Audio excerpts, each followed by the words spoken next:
is the most important. You have laptop from the company, you have your PC. Do you take care of it? Huh? Some of them say no. You give them hand tools, the hammer can disappear. Right? You give them certain things, it can disappear. And then they tell you, I don't know. Now, this one you got to be very careful these days. Why I say that? Because of deductions of pay.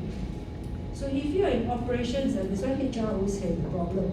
The manager say, okay, if he, especially some migrant workers, their salary is what, $800, $900 or $1,000, and you tell them you lose this thing, you pay. And sometimes the thing costs as much as $200-300. Let's say $300. Wouldn't it be more than 25% of pay? Do you know you are not allowed to deduct? This is a actual thing. You are not allowed to deduct. Okay?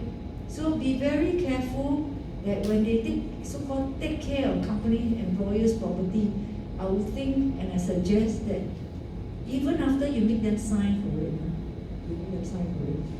ensure that maybe periodically you check